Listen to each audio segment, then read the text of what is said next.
Always very delighted to read you the 5 major information of this last 7 days. Good afternoon and welcome to the program.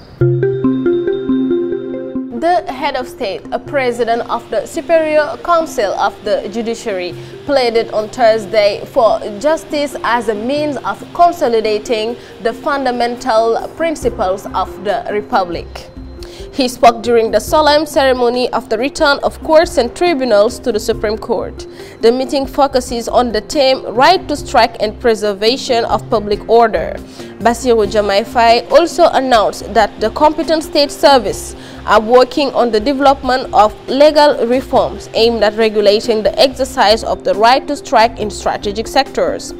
These reforms will also incorporate alternative mechanisms for resolving collective disputes such as arbitration and mediation.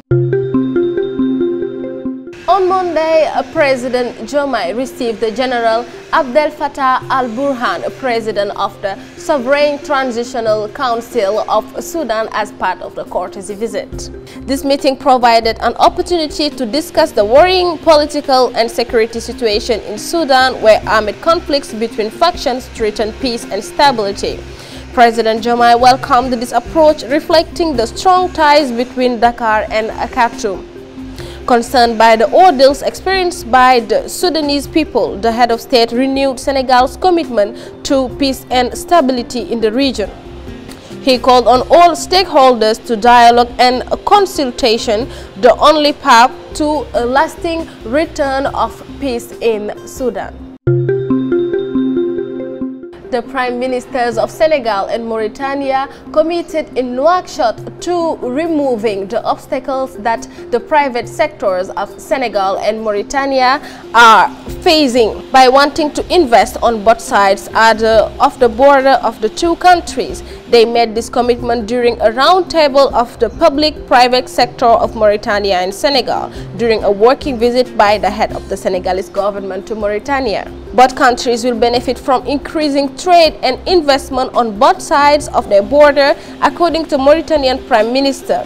From 43.1 billion CFA franc in 2019, trade flows between the two countries increased to 67.4 billion in 2023, indicates a document from the Prime Minister's office.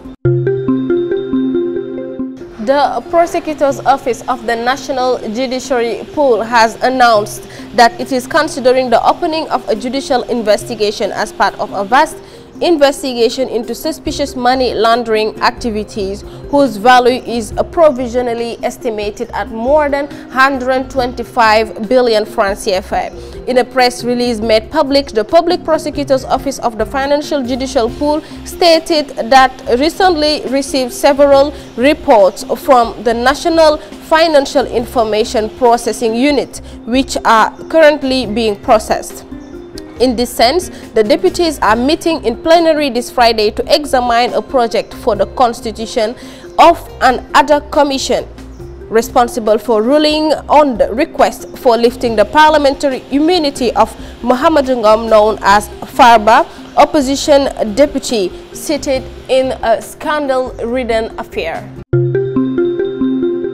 The state services are committed to a perfect organization of the 145th edition of the Appeal of Seydina Limamou Laye, scheduled for January 30 and 31st, 2024.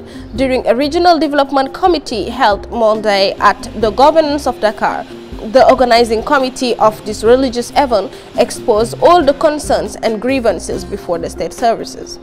This latter promised to do not skimp on technical, financial and security resources for the smooth running of the religious event before, during and after the event. The governor of Dakar promised the follow-up of the state's commitment. In the First League Championship, 2 great displays are expected this Sunday in the Aline Sitoé Diatta Stadium in Ziguinchor between Casa Sport and Teungueth FC. The match between US Ouakam and AS Pikine will be played at the Ngor Municipal Stadium, always on Sunday. we wrap up this broadcast with the agenda while wishing you a marvelous weekend. Keep up with the programs of APS and stay tuned.